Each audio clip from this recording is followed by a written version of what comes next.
Hello, welcome to MBK Study. In this video, I am going to explain you about relation between angle of incidence and angle of refraction when light travels from rarer medium to denser medium and when light travels from denser medium to rarer medium, and derivation of Snell's law. So students, without delay, let's start the topic. First, let's see what happens when light ray travels from rarer medium to denser medium. So to do this experiment, we required a material are plank, that is wooden plank, scale, pencil, protractor, semicircular glass slab or disc, and laser light. Procedure: take a wooden plank which is covered with white chart. Draw two perpendicular lines passing through middle of the paper as shown in the figure. Let the intersecting point be O. Mark one line as NN, which is normal to another line mark as MM. Here MM represents the line drawn along the interface of two media, and NN represents the normal drawn to this line at O. Take a protractor and place it along NN in such a way that its center coincides with the O as shown in the figure. Then mark the angles from 0 to 90 degree on both sides of the line NN. If you see in the diagram, here is a 0 degree, 10, 20, 30, 40, 50, 60, 70, 80 and 90. And the other side, here if you see, here 0 degree is there and you have to mark the angle 0, 10, 20, 30 up to 90 degree. In the same way, you have to repeat the same on the other side of the line NN. Here also if you observe, you have to start the angle from 0, 10, 20 and up to 90. And from the other side also you have to mark the angle from 0, 10, 20 to 90 degree. The angle should be represented on circular line as shown in the figure. Now place semicircular glass slab so that its diameter coincides with the interface line MM and its center coincides with the point O. If you see in the diagram, this is the diameter of the glass slab and this is the line MM, it is coinciding, and this is the center of the glass slab and the point O, they are coinciding. Take the laser light and send it along NN in such a way that the laser propagates from A to glass through the interface at point O, and observe the way of laser light coming from other side of the disc. You will observe that there is no deviation. Send laser light along line which makes angle 15 degree angle of incidence with NN and see that it must pass through point O. Measure its corresponding angle of refraction. Repeat the experiment with the angle of incidence of 20 degree, 30 degree, 40 degree, 50 degree and 60 degree and note the corresponding angles of refraction. Observation: find sin I, sin R for every I and R. Note down the values in the table. The table if you see, it has angle of incidence I, angle of refraction R, sin I, sin R and sin I by sin R. So first of all we are taking the angle 15 degree. So when you pass the light, you will get the angle of refraction 10 degrees Celsius. You will get 10 degree. If you take a sin I value, you will get 0.26 and sin R value you will get 0.17. When you take the ratio 0.26 by 0.17, you will get the value 1.52. If you take the same angles for angle of incidence 20, 30, 40, 50 and 60, here you will get the ratio sin I by sin R 1.54, 1.47, 1.52, 1.50 and 1.45. When you carefully observe these values, here you will get the same value for all angle of incidence. See, first value 1.5 approximate value, next 1.5, 1.47 can be written as approximate value 1.5, next 1.5, 1.5 and 1.45 can be written as 1.5. So finally we will get the ratio sin I by sin R as constant. This ratio gives the values of refractive index of semicircular glass. In the above experiment, you might have noticed that R is less than I in all cases. See the values. I value is 15, R is 10, I is 20 degree, R is 13, I is 30 degree, R is 20, I 40 degree, 25, 50, 31 and 60, 37. From the above experiment, we can conclude that when light ray travels from a rarer medium air to a denser medium glass, the value of R is less than the value of I and the refracted ray bends towards the normal. So one thing you have to remember, the value which he has taken here, they are just assumed value, not the experimented value. Now let's see what happens. What is the relation between angle of incidence and angle of refraction when light ray travels from denser to a rarer medium?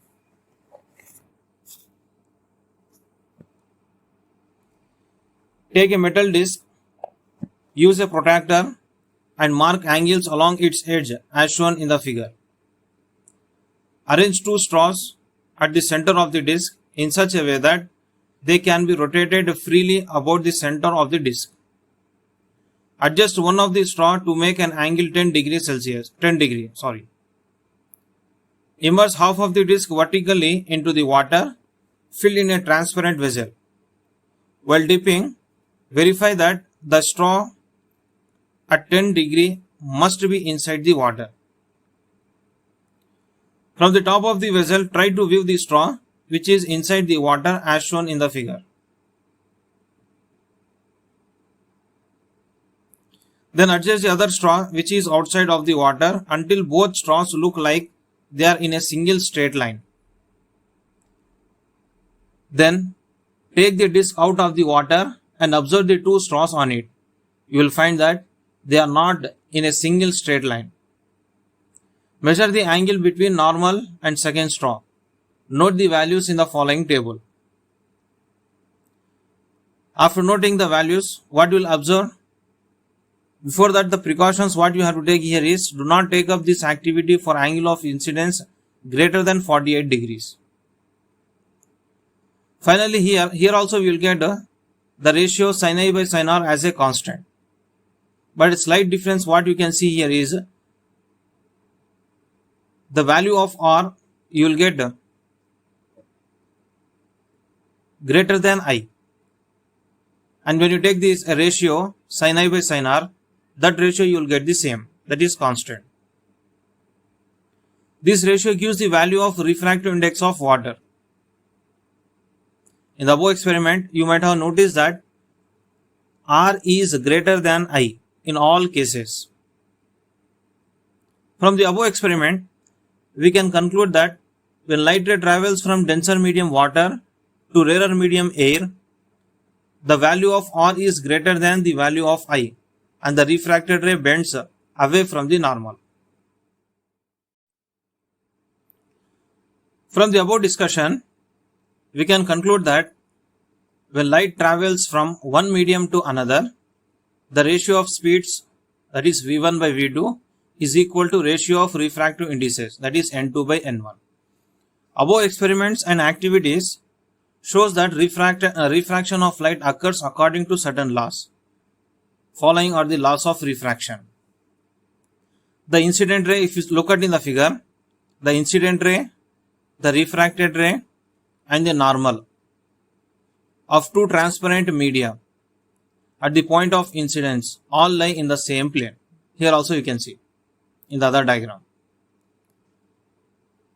The second law of refraction is, during refraction, light follows Snell's law. That is, N1 sin I is equal to N2 sin R, or sin I by sin R is equal to constant, where I is angle of incidence, R angle of refraction, N1 refractive index of first medium, N2 refractive index of second medium.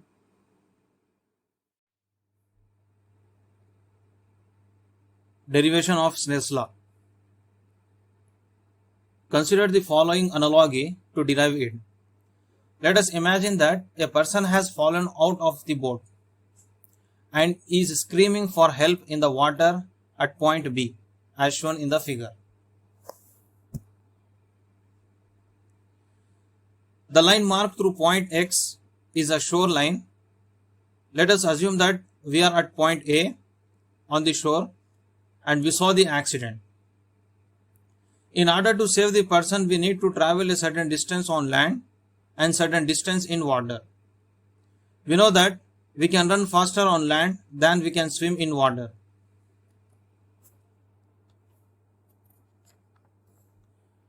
Which path enables us to save person in the shortest possible time? Do we go in a straight line?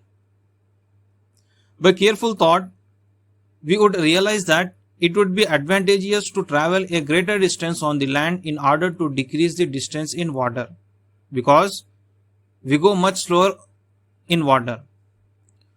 For whatever speeds on land and in water, the final path that one has to follow to reach the person is ACB. And this is the path takes the shortest time of all the possible paths. If you see in the figure, you will observe it. If you take any other route, it will be longer. Where C, the point on shoreline, correspond to the shortest of all possible times. Let us consider a point D on shoreline, which is very close to point C, such that there is essentially no change in time between the path ACB and ADB. Let us try to calculate how long it would take to go from A to B by the two paths, one through point D and another through point C.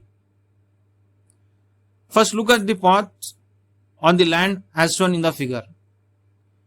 If you draw a perpendicular line DE between two paths at point D, we see that the path AD on the land is shortened by the amount EC. On the other hand, in the water, by drawing a corresponding perpendicular CF, to find that we have to go to the extra distance DF in water. In other words, we gain a time that is equal to go through distance EC on land, but we lose a time that is equal to go to extra distance DF in water. This time must be equal since we assume that no change in time between the two paths. If you plot a graph for the time taken to reach the girl against the position of any point when we cross the shoreline, we would get a curved smooth graph like that as shown in the figure. If you observe in the graph, on x-axis we have to take a distance and on y-axis we have to take it as a time. If you take the 2 points DC, there is no difference in the time at the point D and C that the graph shows.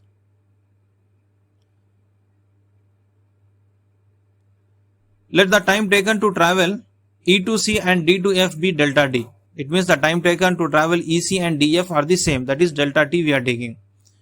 And speed of, we are considering speed EC is V1, that is running, and the swimming DF is V2. From the figure, we get EC is equal to V1 delta D and DF is equal to V2 delta D. How we got this one means we know the formula speed equal to distance by time, and it can be written as distance equal to speed into time. Here the distance is EC, that is running, and the running speed is V1 and time is delta T. So that's why we will get the equation EC is equal to V1 delta T. In the same way DF, the speed is V2 and time taken by distance DF is delta T. When you take the ratio EC by DF, we will get V1 by V2. When you take the ratio here, delta T gets cancelled and we will get ratio V1 by V2. So EC by DF is equal to V1 by V2. So remember this equation. Let I and R be angles measured between the paths ACB and normal NN perpendicular to shoreline X. If you see in the figure, this is a perpendicular line to the shore and this is I and R. Now carefully if you observe, I is the angle between the incident ray and normal, and we know that NN is perpendicular line to shoreline. The angle made by that is 90 degree. It is perpendicular line. So this angle is I and this angle is how much, means we can write it as 90 minus I. In the same way, if you see DE is perpendicular. When D is perpendicular, angle made here is how much? 90 degree. And what about this angle? We know that sum of the angles of a triangle is 180 degree. It means the triangle here we are taking DEC. If you take the triangle DEC, one angle we got 90 minus I, another is 90 degree, and one angle here is this angle we have to find it as X angle we have to find. What you will get, let's see. So 90 minus I plus 90 plus, let us consider that angle is X equal to 180 degree. So 90 plus 90 you will get 180 degree minus I plus X equal to 180. 180 gets cancelled. You will get minus I plus X equal to 0, and here X is equal to I. If you see in the figure that this angle is how much? I. In the same way, if you observe this figure, here this angle is R.